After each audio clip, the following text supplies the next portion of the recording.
we're not together this week. So here we are again. You just got back from a magical trip. Tell us all about it. Yeah, let's talk about that. But first, let's address that we've recorded this podcast twice this week. Oh, yeah, there is that. So for the first time ever, we did a redo. We had a little whoopsie-doopsie. Well, I'm not quite sure what happened there, but... No, it was really weird, actually. I just weird. felt like shit after we recorded, and I was just like, something feels weird, and then you called me, and I'm so glad you did. Yeah. Because you were like, yeah, something feels weird.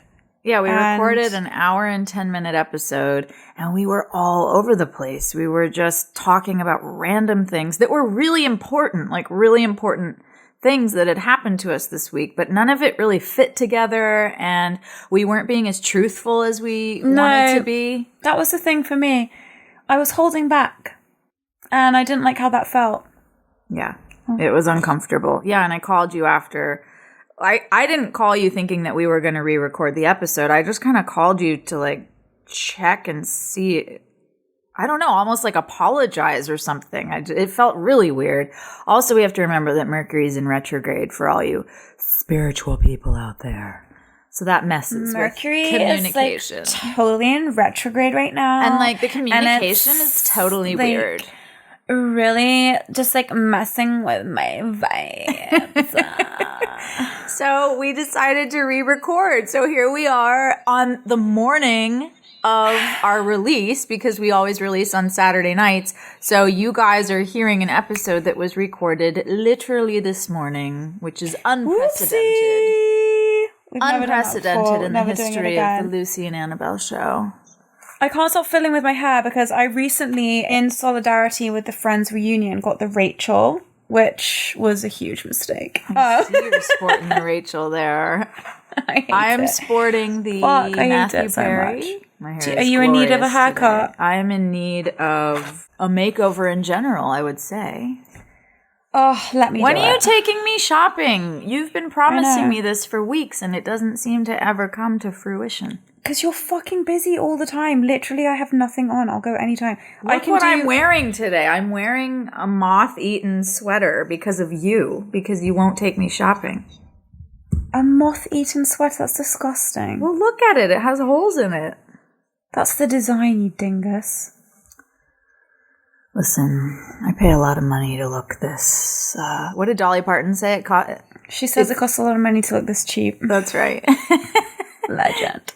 Anyways, so we recorded and we deleted it in the trash, and here we are again, and let's just be honest and have a nice chat.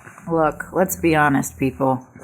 Let's be honest. That's what we show So yeah, I went to Carmel and with some friends, and it was great. Yeah.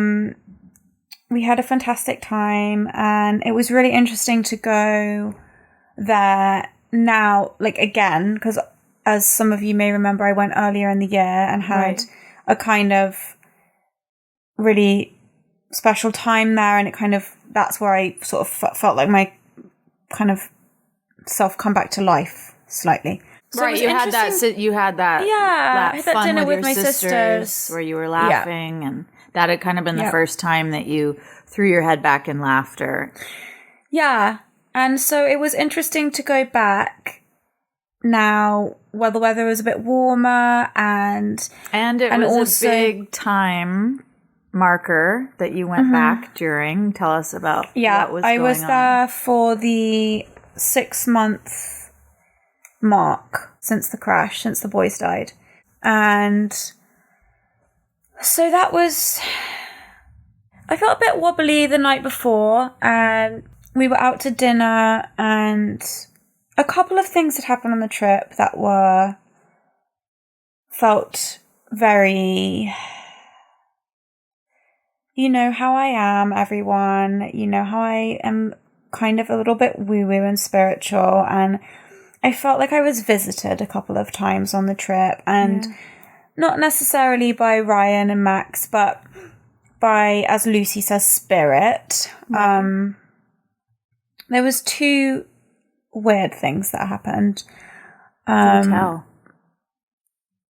Both of them happened at the dinners.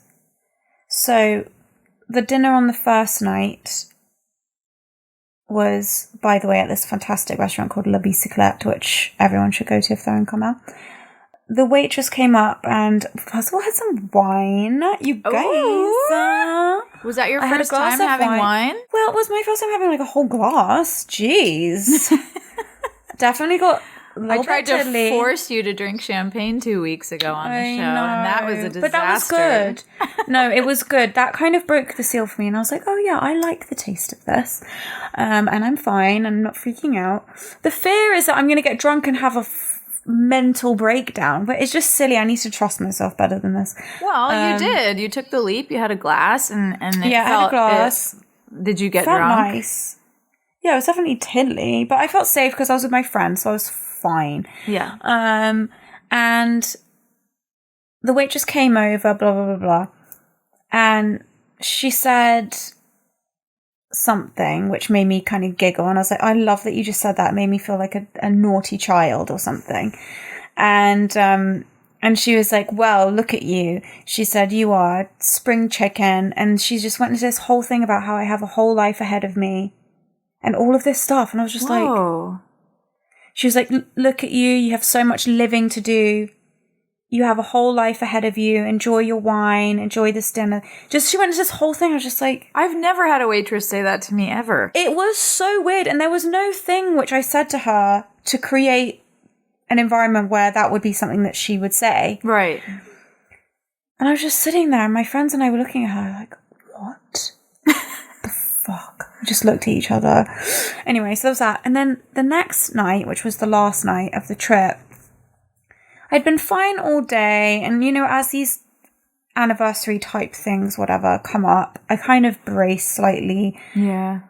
Because I just don't know how I'm going to react. And I think that obviously we're seeing a pattern here, everyone, is that I am worried constantly about what my reaction to things is going to be. I think because I felt quite steady so far that I just am thinking to myself, well, surely I'm going to have a freak out and go crazy at some point. And it's sort of just, no, I'm not. Well, these are big steps that you're taking. I mean, that is a big deal to have your first glass of wine. I understand your fear in wondering what would happen if you got drunk. To be out in a restaurant. I mean, do you remember a couple months ago when you could not go out to a public place like that? You had not been out to eat since they died. You remember when we went to the party on my friend's boat, and I was holding you. There's a picture of us where I've got my arm around you and I was supporting you to the boat, and it was on the same runway dock where you and Ryan had gotten married. These are all big steps. You're right. Not to be underestimated. And then at the anniversary of things, like a 6-month mark, the brain does weird things. It comes up with so many strange thoughts. So yeah, it does. And you're right. And I think that's the thing. Listen, that was the interesting thing about being in Carmel this time, was I was sort of awake for it. I was there and enjoying it, but I was dipping in and out when I was there before, and I had those really special moments, but I was fully cognizant, is that the word? And cognizant of my experience. So I was very there, and I think, thank you for saying that, because here's the thing. I am just going day to day, and I'm not watching me. I'm just doing the thing. So I don't think to myself, God, Annabel, you've come so far, you couldn't even go into a public space 10 weeks ago. Doesn't even cross my mind, but you're absolutely right. Yeah, remember that. This was maybe your fourth time out at a dinner? Yeah. Yeah. And then the dinner the next night was where the really wild thing happened. And it was the last night, and I was feeling griefy, and I didn't want to bum everyone out. I didn't want to, it's just, sometimes when you're in this space, it's like everyone else has moved on. It's been 6 months. And of course, everyone else hasn't moved on. That's bullshit. But, we're getting back to normal. I am trusted now by my family to go off and do things by myself. And like take a trip with people and, all of that stuff. And that we're moving forward. It also applies to the podcast, because when I called you after we did our disastrous episode a few days ago that we're not going to be airing, you mentioned feeling the same in this situation, where the 6-month mark was very deep for you, and just you're breezing over it right now by saying I was griefy that day, but you told me that it was very, very difficult. So you have the space here to be truthful about it, and it was a tough day. I think it's just I'm there's the voice in my head going, don't bore everyone, shut up, Well, you're not boring me, and I'm the only one here, so keep going. That's true, yeah. So I went to the bathroom. I excused myself, as you love it when I say. I excused myself and sort of had a chat with myself in the mirror, as I do from time to time. Like, bitch, you better fucking get your shit together. Good damn no. From the morning, so from the time you woke up, it was on your mind, right? Yeah, it was. And I was really missing Ryan. I was really missing Ryan. And I went off to the bathroom to try and straighten myself out, and I came back and I'd made the decision in there that I wasn't going to say that I was feeling bad and missing Ryan loads. And even though it was like, you were brimming with it couldn't keep it inside. And it was obvious as well. It's like, it was obvious I wasn't quite myself.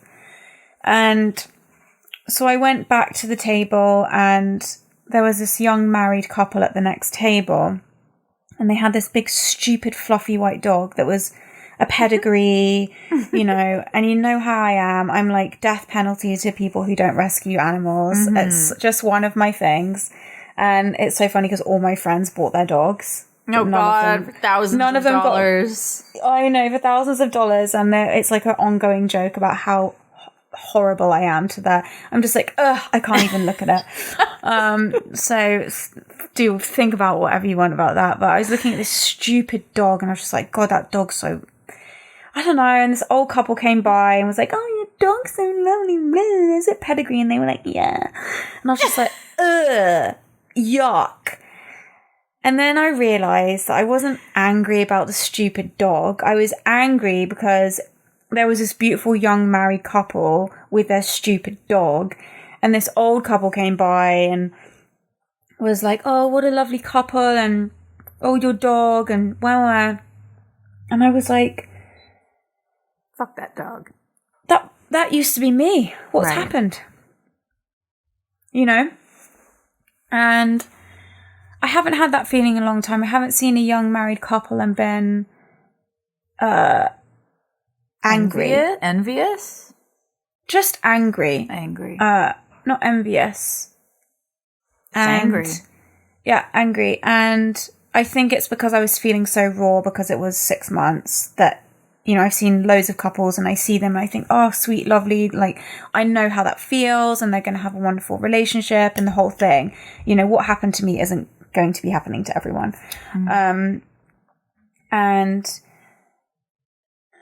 I said, I'm not angry at the dog to my friends. I was like, I'm angry because of the young married couple and I'm really missing Ryan, and I didn't want to say anything, but I'm feeling really sad, and it's the last night of the trip and I didn't want to, and so I'm glad I just said something, because as we've noted before, when I don't say, hey, I'm feeling a bit sensitive, especially to those closest to me, I'm not giving people the opportunity to have an authentic experience.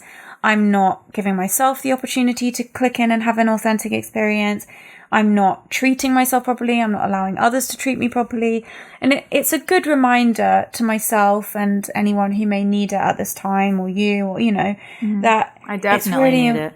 Really important to just take a second sometimes, and you don't have to go and give everyone every fucking detail about how you're feeling, but to say, I'm feeling slightly sensitive right now, and I'm just letting you know because I know I'm being a bit off and it's not a personal thing and I'm having a great time, whatever it is. Yeah. So anyways. Just sharing.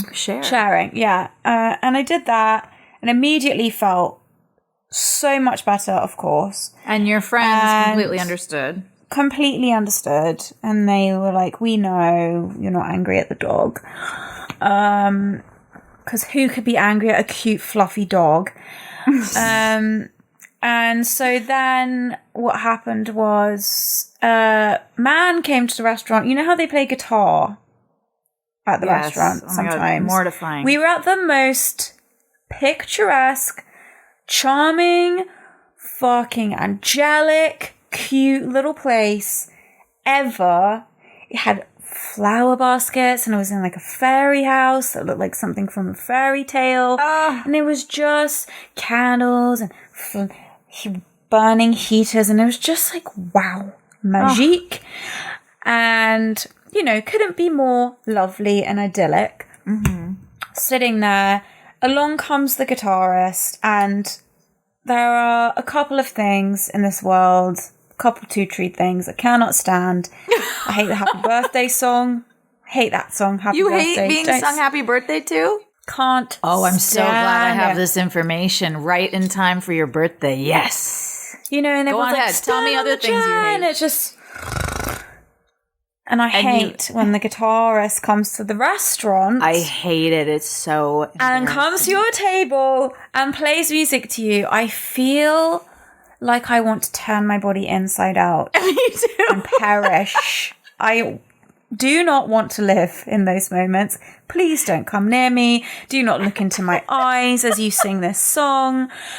I hate it. And then everyone else is looking at you. And the whole restaurant's looking at you. Oh, I just got two really, really great things about you that I can use against you in the future. I'm so You're not excited. invited to my birthday. Oh, it's happening. You can't stop me.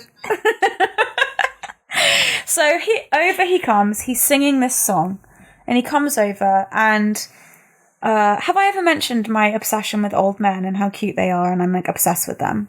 No. My old man farm, which I'm going to have? No, an old man farm. Yeah, like a retreat for lonely old men. I don't know that sounds politically correct, but I'm sure your intentions are good. If it's not politically correct, it's definitely something that I'm interested in. It's a retreat farm for old men who are lonely. No women? No one to take care of them. No, just old men. Oh. They're just really much sadder than old women. They just look so much more lonely and helpless than the old women. Women, we just get on with it. We crack on. We get through. But, you know, you've got these widowed old men. They're all on their own. How much is it going to cost them? Free. Free? Yeah, it's free. Who's paying for it? Me, I'm going to be a billionaire. I'm going to house them all. They're going to have lovely rooms with comfy chairs and beds. Okay. Breakfast served to them. Is it going to be in Amalfi? Haven't decided yet. Okay. Those are two. I'm sorry, I forgot. We don't ask those questions yet. Another episode. So what is that? What does little cute old men have to do with this singer at your table? So he was one of them. Oh, he was. He was a candidate for sure for the farm. And did you slip him your business card? No, because I was trying to run away. Sat there, over he came, and I just thought, I'm just going to go with it. So I put my head on my hand and I said lovingly into his eyes and maintained eye contact for the entire time. Awkward, painfully awkward. Oh, you know what? I actually kind of liked it. I've changed, and from now on, I don't think I'm going to hate it so much. Probably still the birthday song, but this I think I can manage now. Because it feels very pure. It's a very pure moment, I think, actually. So anyways, this old man singing into my eyes. My friend opposite me looks at me, and his eyes have gone red, and he's sort of welling up. And he's like, I'm trying to think of the words. And the man is singing to me in Spanish, okay? So he knows that he knows this song, but it's being sung in Spanish, and he's trying to piece it together, but his eyes are welling up because he knows what the lyrics are. And just before this man had come up, I had told them, you know, I'm feeling griefy, and I was talking about how it feels like the crash was 100 years ago, but also it feels like it has just happened. Mm-hmm. And occasionally I'll be doing something and it's like I'm in that first moment again on the morning when it happened, when I realized everything had changed before I'd even got the call that they were dead. And I get taken back to that place sometimes completely randomly, which is so weird. I guess it's just classic PTSD. You're doing something and then all of a sudden you get hit with the memory. You've mentioned you go back to that moment. Yeah, it's that's the moment, is when I was walking down the stairs and as I was stepping off the bottom step into the living room, that's when I knew. And it felt like stepping down into forever. The world was just like, you know, like being underwater. And like I just was going down and down and down and sinking like a brick. And occasionally I'll be doing something and I get brought back to that moment. And I can very, very clearly feel it as though it's happening again, like it did the first time. So it feels fresh. And I was talking to my friends about that, and I said, you know, I know that this is going to fade. I know that this is PTSD. I know it's going to fade. And the reason I know it's going to fade is because the sound of the crash has gone. And if I see a crash or I see something, then it comes back. But it's not replaying in my head all of the time like it was. So my friend said to me, I've just realised what the song is that the guy's playing. And what was it? It is called Last Kiss by J. Frank Wilson and the Cavaliers. And the song is about a car crash. And the lyrics are, well, where, oh, where can my baby be? The Lord took her away from me. She's gone to heaven, so I got to be good, so I can see my baby when I leave this world. We were out on a date in my daddy's car. We hadn't driven very far. There in the road, straight ahead, the car was stalled. The engine was dead. I couldn't stop, so I swerved to the right. I'll never forget the sound that night. The crying tires, the busting glass, the painful scream that I heard last. Well, where, oh, where can my baby be? The Lord took her away from me. She's gone to heaven, so I've got to be good, so I can see my baby when I leave this world.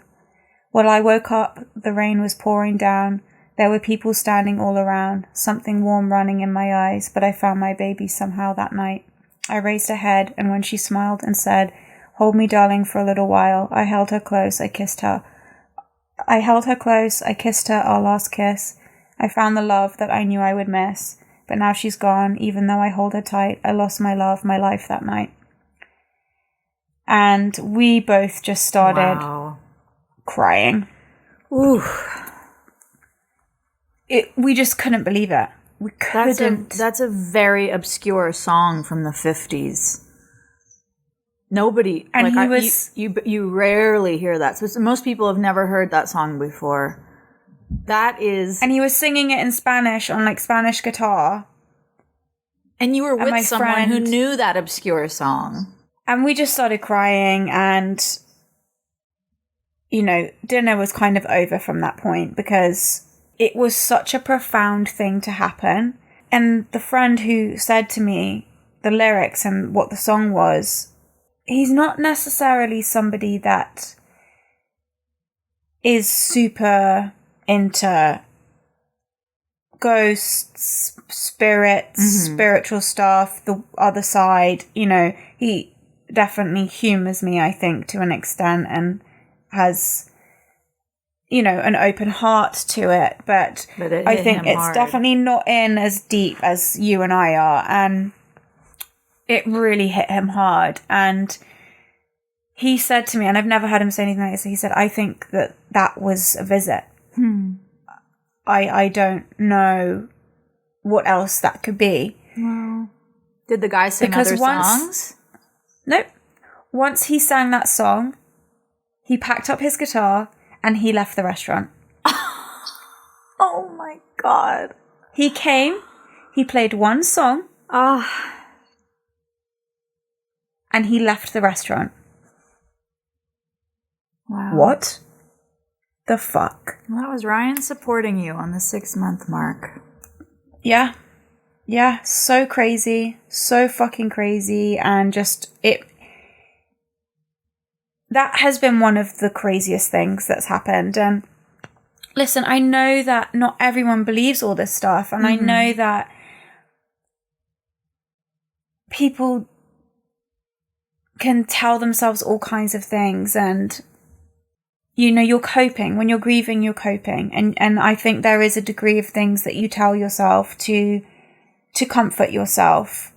For me, I just don't understand how, if so many grievers have the same story, and it's basically every single person you talk to. And I know this one lady who, completely atheist, not interested in these kinds of things.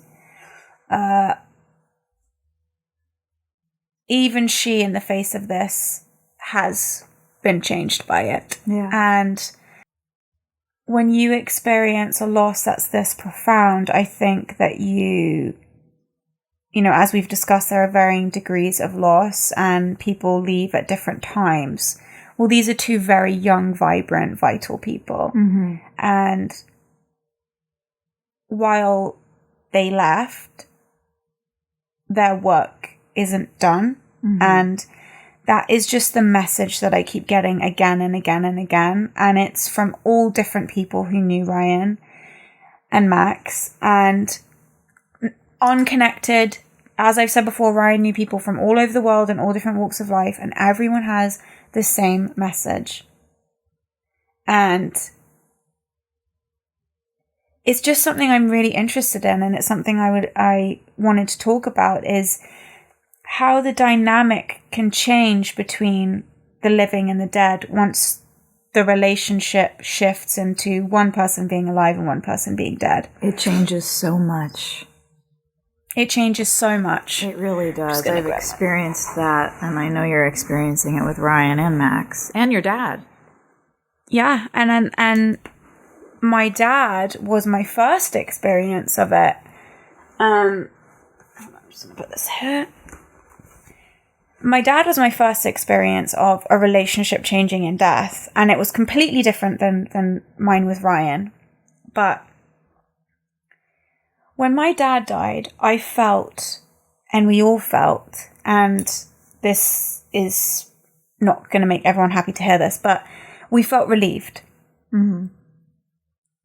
Because Dad was a quite tortured man. And he had his problems. He had his drinking problems. He had his depression problems. He had intimacy issues. He was addicted to work. He was running at 100 miles an hour all the time in order to just get through the day and survive. And he wouldn't stop. So he was stopped. Right. That relief I felt was something I felt really guilty about at first, and then it shifted because I began to realize that, almost like we were saying the other day about how you have to let people have their experiences. I believe that for the dead too. I think I felt relieved because I think he was relieved.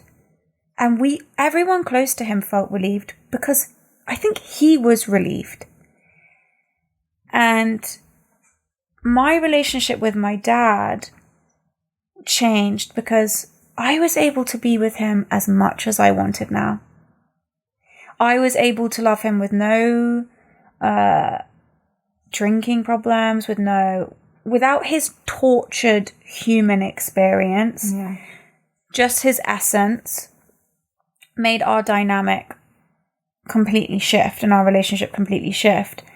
But from what I felt from him was, he and I never got our time together when he was alive. The time that he wanted so desperately with me, that I read in his notebooks and his journals after he died, and in the letters that he never sent that I found by the fax machine, and all of that stuff when we were going through his house.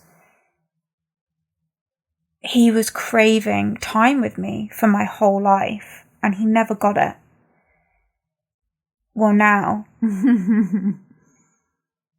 we can be together as much or as little as either of us want. There is nothing stopping us. Mm.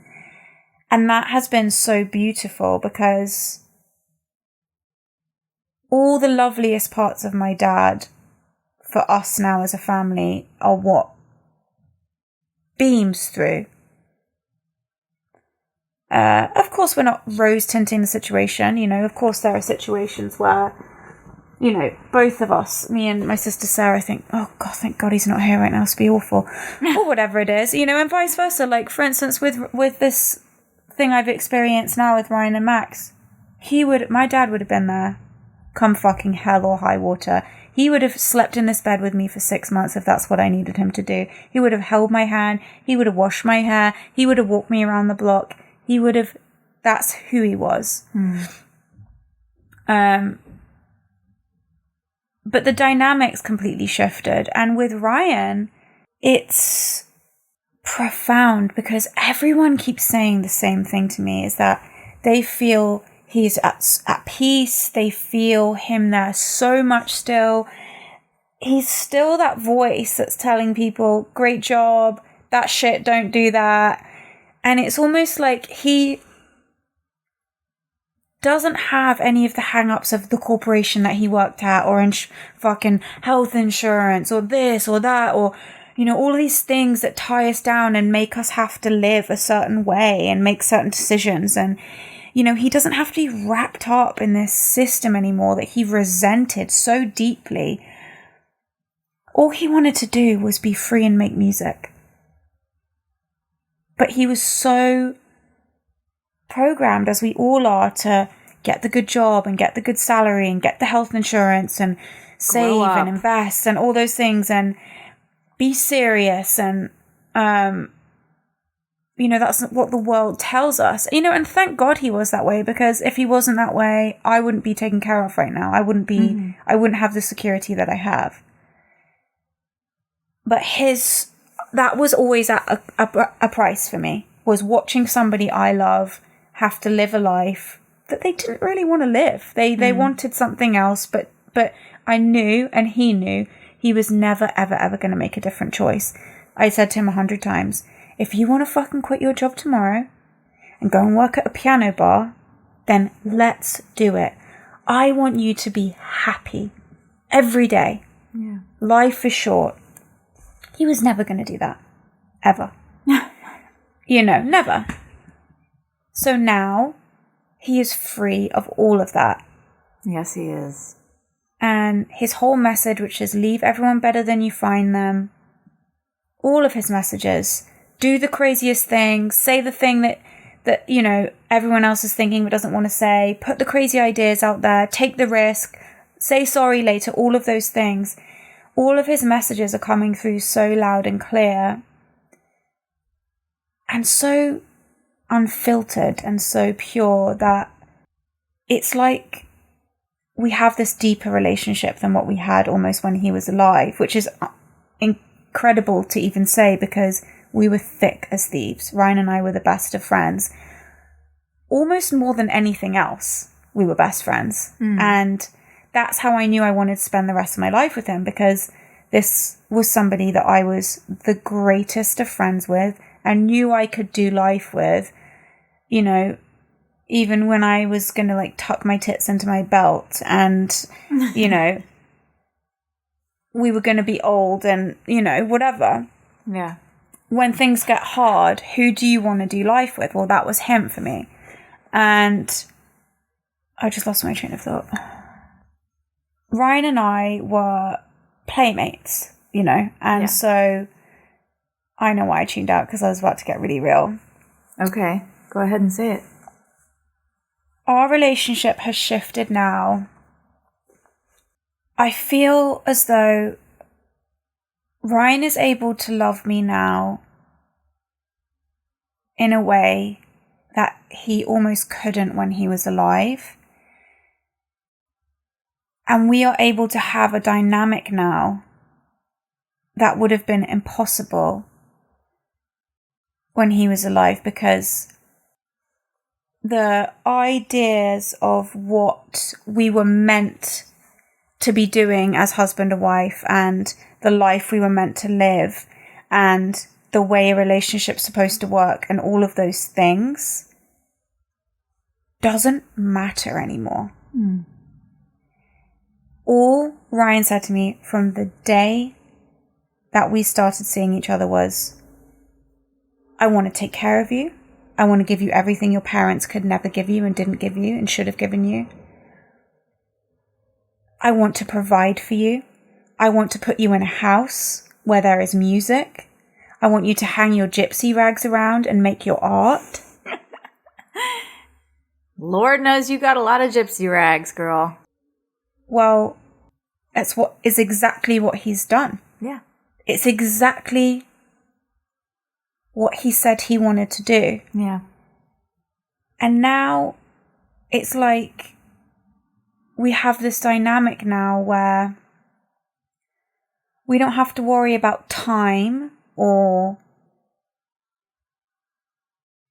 getting up and stress and artists that he has to deal with and deadlines and budget reports and what are we going to do at Thanksgiving and all of these confines that almost stopped him being the soul that he was longing to be. Okay, this is so important, everything you just said. Thank you for sharing it. I know it takes courage because you feel like it sounds nuts, but I will tell you that more people than you think can relate. You said it. Why are we all having the same shared experiences around death if it's not real? There's a program, if anybody wants to watch, on Netflix called Surviving Death. And they have episodes about different aspects of death. They have reincarnation. They have signs. They have near-death experiences. It's very informative. And they have the same point. They share many different people's stories from all over the world. And everyone says, if they say, I feel crazy, number one, and number two, but if everyone's saying the same thing, are we all crazy or is it real?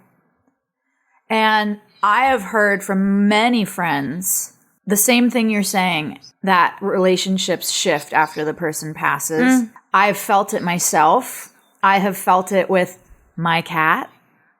For those of you who will laugh at that, I'm sorry, but it's true. My relationship with my cat has completely changed. My relationship with my grandmother, my grandfather. I'm not saying much here because I don't want to sound crazy, but I grew up seeing paranormal activity. I was in therapy. Yeah. I was in therapy as a child for seeing spirits. Yep. And it's no accident that now I would be marrying Will, whose mother and father are the hosts of the #1 paranormal activity show in all of Great Britain. And are dedicated spiritualists, and and his mother, his mother, Yvette Fielding, is an incredible medium and a psychic. And I have had life-changing experiences with her where we have done different communications with spirits, and I have seen tables lift off the ground. I have gotten messages. My grandfather came through a few days after he died and said that he is not an atheist anymore, which he was a lifelong atheist. I had my other grandfather come through who died in a plane crash, Robert Fiddler, at the age of 25. He came through, and his message was, "Don't fly, ha ha." Now, when we were in the seance, these people didn't know they didn't know this. I'm the one going, holy shit, you guys, this is real. Okay, so I'm holding back in this conversation because, as you know, as I've shared with you, Max and Ryan came through a few days after they died. Yeah. And what they said to me about you is exactly what you just described about Ryan. Ryan told me, if you don't mind me sharing. No, you can share. Part of the reason that he had passed was to help you in your journey in ways that he couldn't have helped you in life. That you were going to grow from this in ways that he could not have opened you up to in the physical. And I know that doesn't make it better, and I'm not trying to tell you, don't worry. But he also shared that he is making music over there that was not possible in the physical realm. That there are all things. He wanted. It's all he wanted. He wanted. So when you say that all that human stuff was stripped away and that what's left is the essence of that person, that's what it is. And that is my bottom line here to say about this is let that be a lesson to all of us. You just said the most profound thing, Annabel. All that human stuff doesn't matter. It's the essence that we are connecting with. And do you want to live your entire life being caught up in that human stuff and missing out on letting that essence come through and guide your life? Are you willing to do that? Is that a sacrifice you're willing to make? Ryan wasn't, and I believe that that's why he left early. As you just said. I mean, he knew, as I've said to you 100 times, and maybe I've said that here, I don't know, but he told me when we first met, I'm not going to live past 50. He said that to me. He's like, I don't know why I'm saying that. You would I don't say know it constantly. What's going to happen. He's like, I'm going to die by the time I'm 50. And the growth that we experienced together in the 5 years that we were together was more than some people have in a lifetime. And we gave each other during that time more than either of us had ever been given. And that was one of the things that we loved about our relationship, is that we just lit each other up, you know, and gave each other permission to be the essence. And in that seance, when I asked him what his message was for you, he said, I'm sorry. I know. And I know he's sorry. I believe it was because he had to leave, but he knew how, you know, he was sorry for the pain that would put you through. But he did everything in his power to take care of you then. He did. And for the future. Yeah. He really, really did. He did. And from the first month that we started dating, I remember looking at his life plan, was like out on his desk. He used to fastidiously go over it every week. And we had just started dating, and he had already put things in there that he had wanted to achieve for me, with me in mind, and to help me achieve. Like, go to college, because I had expressed to him that I wanted to go to college and do psychotherapy training, you know, and he was so dedicated to me. Even in the notes from the week that he died, he had a to-do list that he was constantly adding to. And it said 30% save, 70% Annabel. What does that mean? Of the business account, and it was for my music. He was saving. I found out after he died that he hadn't taken a wage for the year that we had been working on other artists' careers. He had just been letting it sit there to pay for his music that he was doing, but he had left 70% of it in there for me to pay for my music. It's beautiful. And so you have a responsibility to get this music out, girl. We're waiting for it. When can we expect new songs? I know you've got them in that brain of yours. I know. I'm trying to get my head around that, but yeah, he believed in you so much, and everything you're saying. Don't feel self-conscious at all. I can match your crazy as much as you want. I am right there with you. I completely understand what you're saying, and others that I've known do as well. So there's nothing far-fetched about it. I felt it. Yeah, I felt it so much. And on the way back from the trip last week, I was, had one of my playlists on, and I love that song by Fleetwood Mac, Songbird. It's like one of my favorite songs of all time ever. And I've never really felt that it was about anything or anyone for me. And obviously since the crash, so many things mean different things to me now. And it was that song that came on, and my breath was taken away, because I was like, he loves, the lyrics of the song are, what are they? For you, I'll give the world for you, all of that stuff. And the songbirds were singing like they knew the score, and I love you more than ever before. Yeah. I just felt those lyrics so deeply, and I was like, wow, I feel his love in this new way that is so much deeper and purer and more important in a way than maybe if we just kept going through life the way that we were. All your human crap stuck all over you, yeah.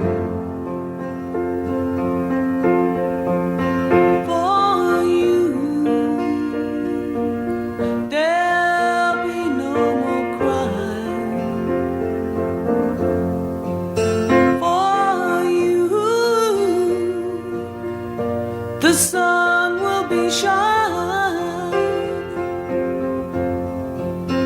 and I feel that when I'm ready, it's alright. I just have this feeling from Ryan now that he's soaring, that his spirit is soaring and I do too. singing. Mm-hmm. That's how I feel Ryan now. And I have my own feelings. I feel mopey for myself, and I miss him, and I miss his voice and his little face and his funny expressions and his smell and, all of those things. I miss him. Yeah. His body. But his physical. Yeah, but for him, that feeling of his spirit soaring is like, wow. How selfish of me to want him to come back to this drudgery. It's almost... I've experienced many seances with Will's parents and in my own life where you ask the spirits, do you want to come back? No, absolutely not. No, immediate no. And you just think, wow, if they all, I've never had one say yes. If they all say no, imagine how it's just mind blowing. Wonderful they how feel. Wonderful and how humans are the ones that are sad about life. about wanting the person back. But I think that we definitely I think it's like a choose your own adventure thing. Do you feel that way? Like your soul has lessons to learn and things it needs to do and see, and it comes here and it does those things. There's a book that really changed my life called The Instruction, by a writer named Ainsley MacLeod. I've probably mentioned it on here before. But it helps you figure out, if you believe in reincarnation, which I know not everybody does, but it discusses that very thing, that every lifetime our soul comes to learn different aspects of what it is to be human. And it helps you discover your purpose and your reason in this lifetime. And it's a workbook. It walks you through pinpointing exactly where you are in this lifetime. Not only yourself, but you can look around at people and pretty much figure out. I have a friend. She's not introspective at all. She's never had to work a day in her life. She's fine. She's happy. She's fulfilled. She doesn't question shit. I've never had a spiritual conversation with her. And for a long time, I judged her for that. And I thought, oh, she's just not deep.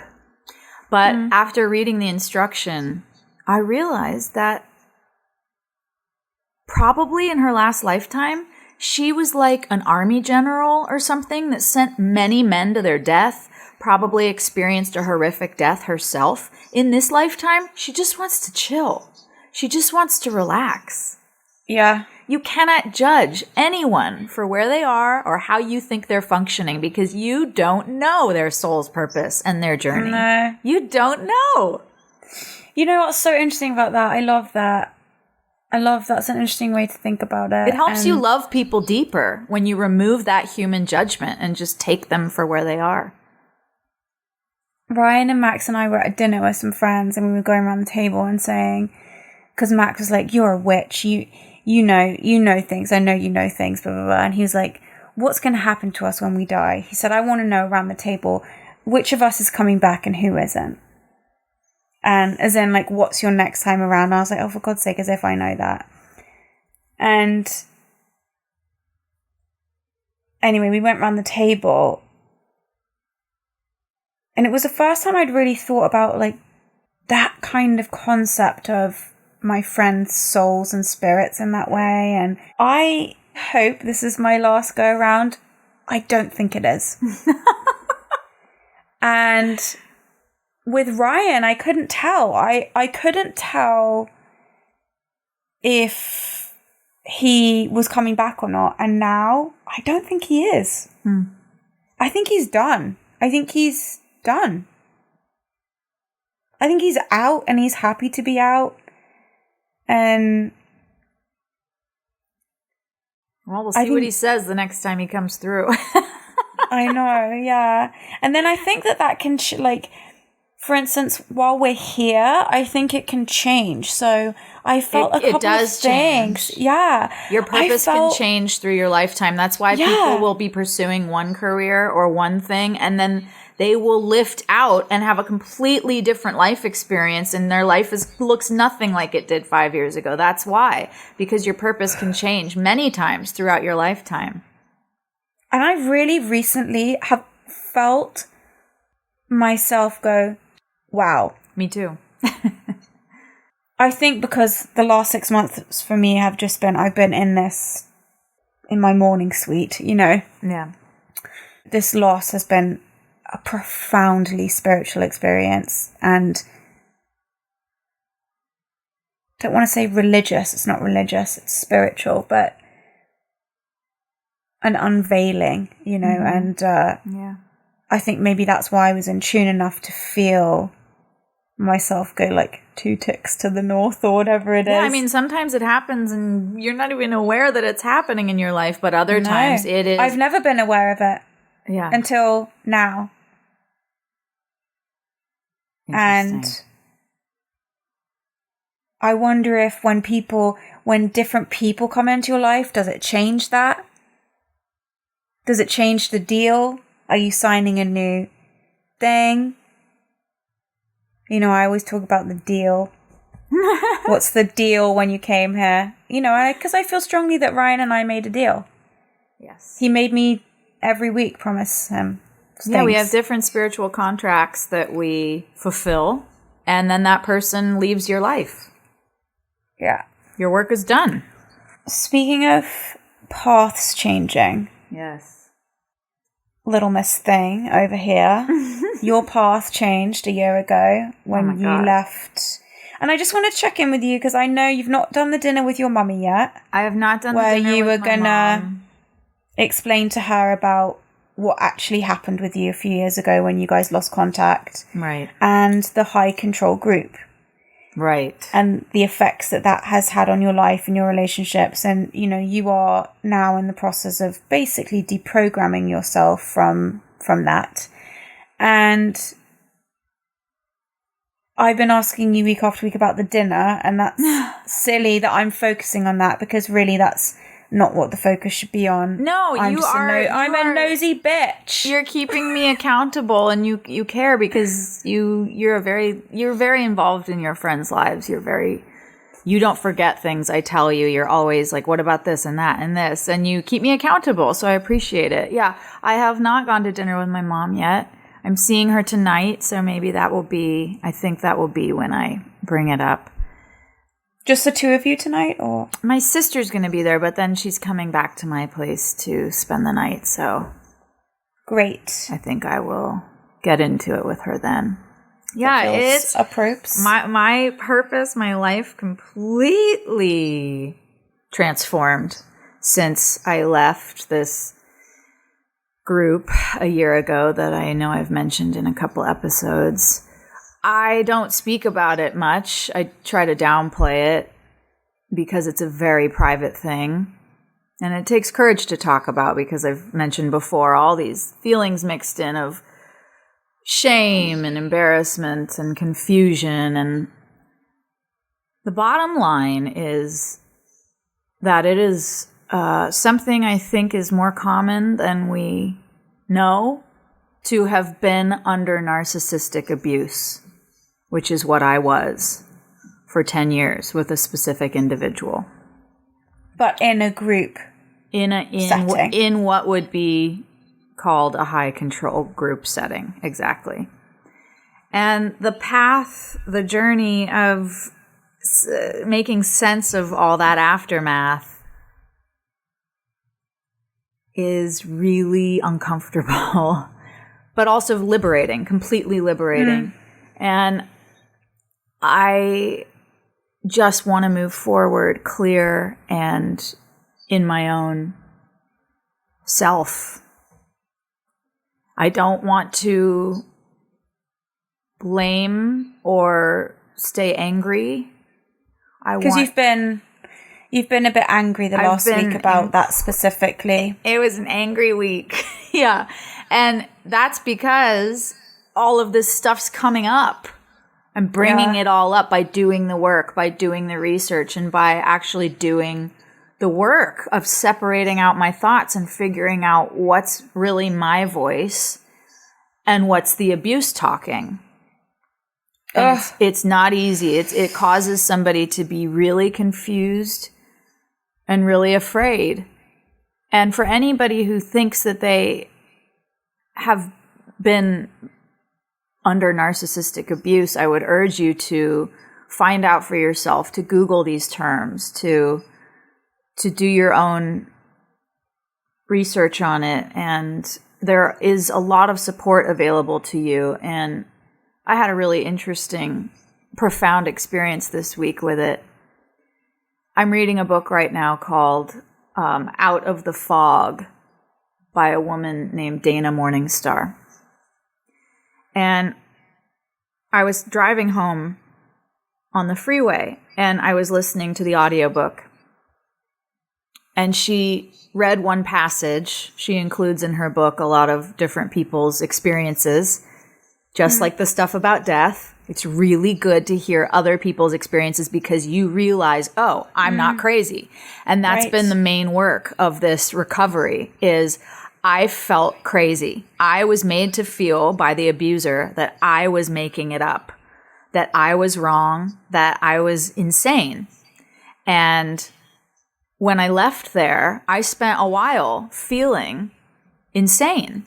And I'm sure you still do. I still do. That is the most harmful part of the abuse, is that you don't know who you are. You don't know what's you and what's the abuse, and you don't know if you're insane. So you're reclaiming your sanity is what you're doing. And what you mean by that is sort of, okay, my reaction to this situation, I'm having a disagreement with somebody, and then you walk out and you realize, wait, that's not what I think. Exactly. This is just the programming or, your outlook or your point of view.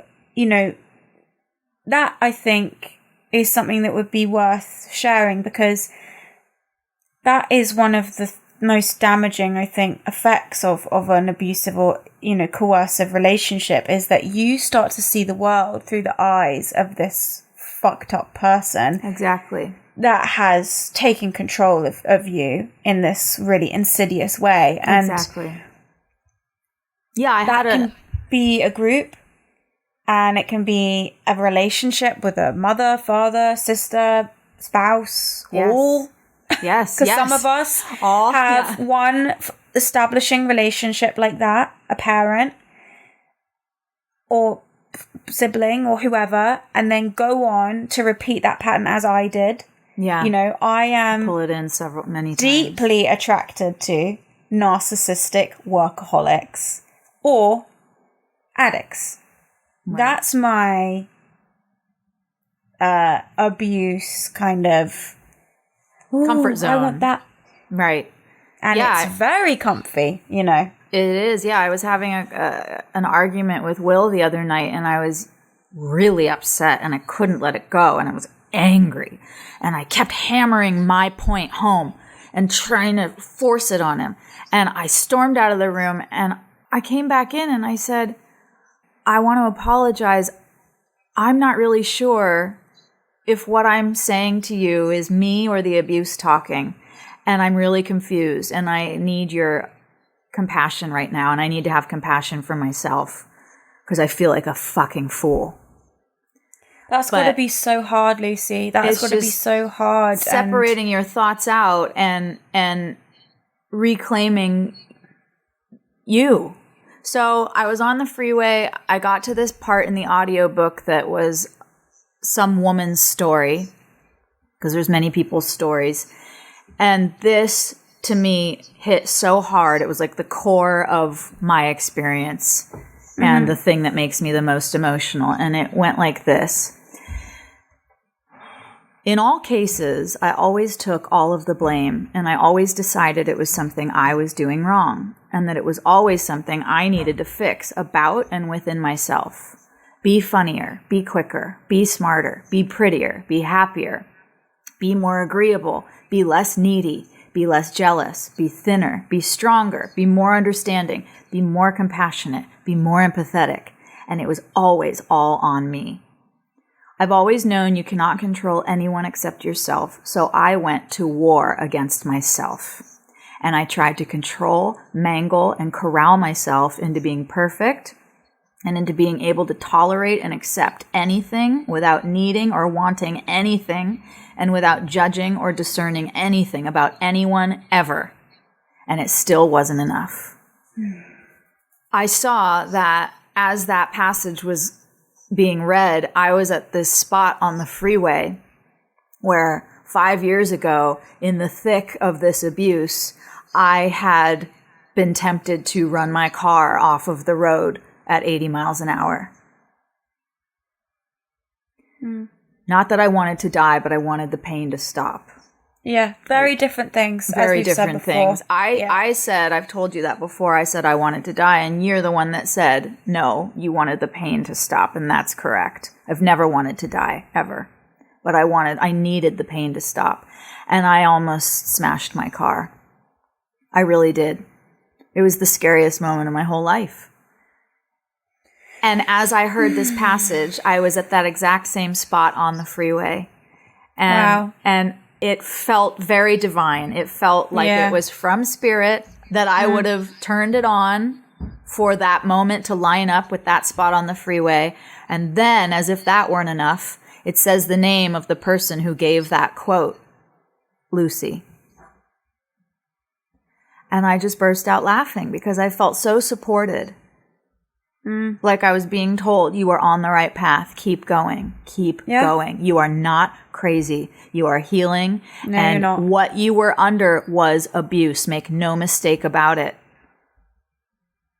So I want to... Make no mistake about it. I mean, now you are in the position you're in, so far away from it. There is no question. And the research that you've done and all of that, you know, if you ever need a reminder, which I don't think you do, it's... Oh, you do. I will fucking remind... Your brain fucks with you. You definitely need reminders every day. I will fucking remind you, because that... It's factual. It's factual. It is scientifically studied. It is a thing.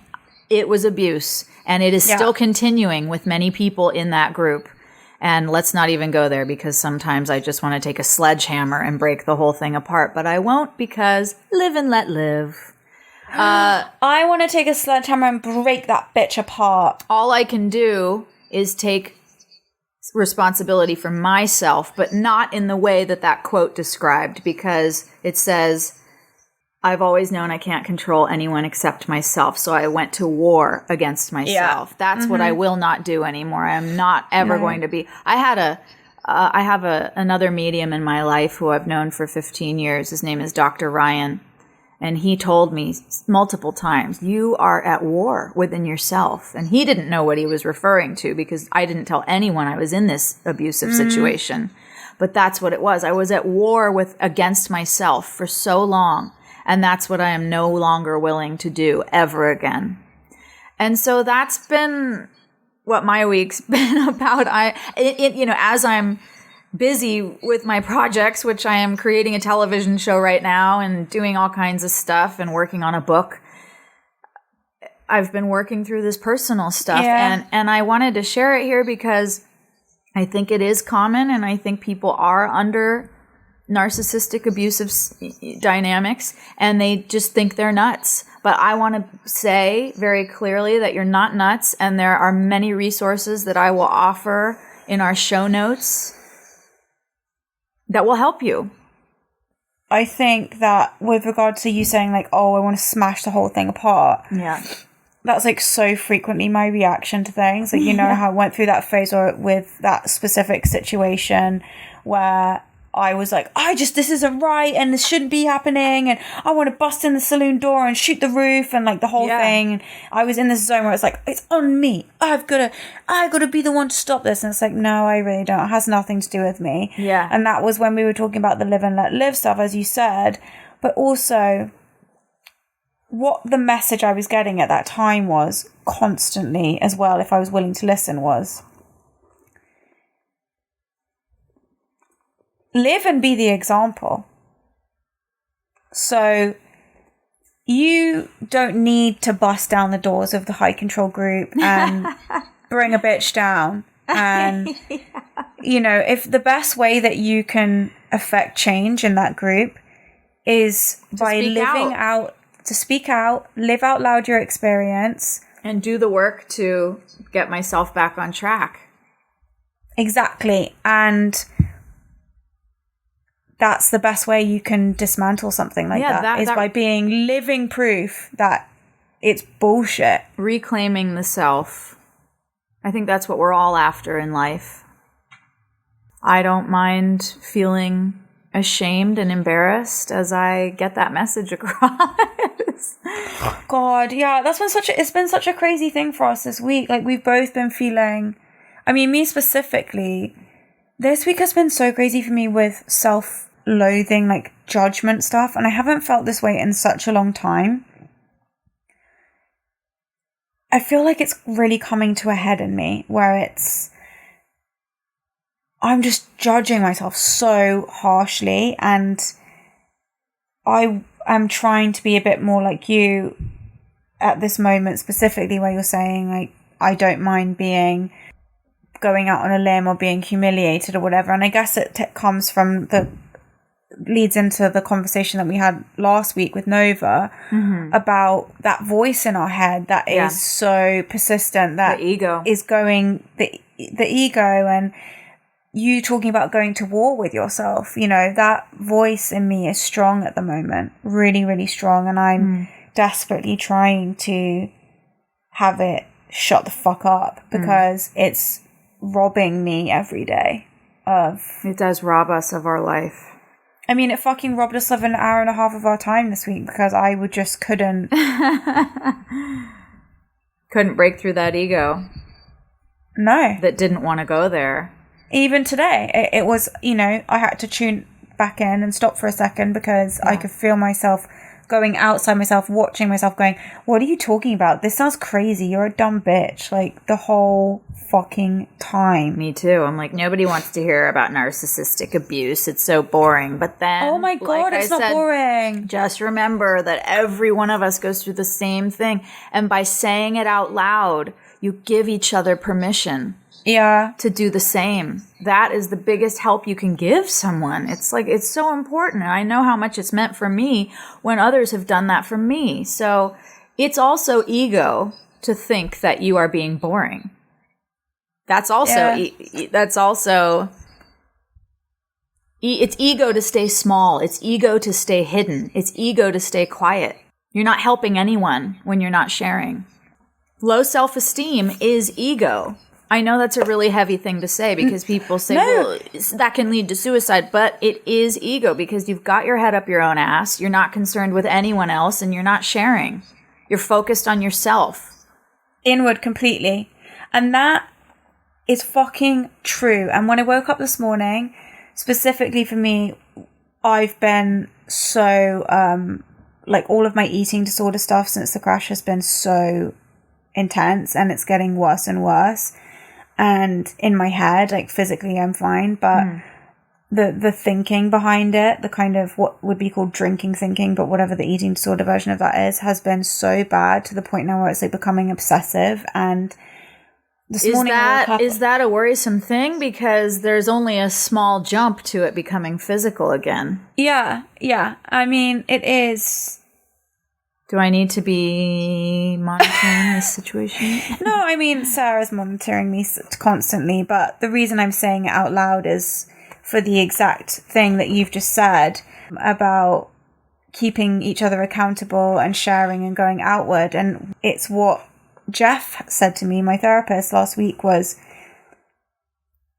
we all need to find a support group who keep you focused on your inside work. And the group should encourage the individual work. And I think that that's what we do here for each other and for listeners. And I think that's a really good message for us this week. And also just in general, is like, stop, get out your fucking head, get out of your way. If you feel like shit at dinner because you're feeling really griefy, then just say something. If you want to talk about whatever you want to talk about here, I want to talk about whatever I want to talk about here. This voice going, you sound dumb, you sound stupid, this is boring. It's like, shut up, just. Yeah. That's boring. That voice is boring. So boring. That is the only thing that is boring in all of this. And to say something out loud so you can allow yourself to be held accountable for it takes a lot of courage. And I think I challenge everybody this week, whether you want to write to us and tell us what you want to be held accountable for, we will hold you accountable. Or if you want to say it to someone in your life, a family member, a friend, a partner, just tell someone something that you want to be held accountable for. Simple. It could be simple. You know, I want to brush my teeth and floss every night before bed. And I want you to check in and make sure I've done that every night. Or it could be anything. I want to be reminded to put my Invisalign in because I keep forgetting. Well, I hate your Invisalign because it's changing your teeth. So I am not going to remind you to do that. I know. I never wear it when we speak. You are keeping me accountable for speaking with my mother and giving her the apology that I have wanted in my heart to give her for a long time now. So I am off today to go do that. I'm going to go with her to the museum this afternoon. And good. What can I keep you accountable with this week? Not having a full-blown eating disorder relapse? No, I woke up this morning and I was like, how dare I be such an asshole to the body that literally got me through the most terrible, traumatic time of your life. Yeah. And this is how you're going to thank it by shit talking it. And that kind of jolted me out of it. Like, whoa. It should. I hope you keep remembering that because our bodies have gotten what do us you through. want? Like, what do you want, Annabel? You know? And that's kind of where I'm at with that, is like, just shut the fuck up. It's unacceptable. So yeah, if you want to check me on it, fine. Okay. I will. Bitch, remember your body got you through this. Yeah. All right, babe. Well, listen. Good stuff. This has been great. Not the lightest, breeziest episode. Not the lightest, breeziest episode, but very necessary. And I think will unlock a lot of freedom in people to have the chance to say their own shit out loud to somebody in their life. I hope everyone's Or hopefully at least not feel alone. Not feel alone, not feel crazy. Say it out loud. Fuck yeah. Love you. Love you.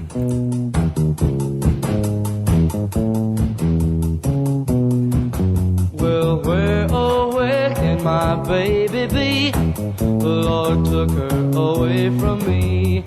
She's gone to heaven, so I got to be good, so I can see my baby when I leave this world. We were out on a date in my daddy's car.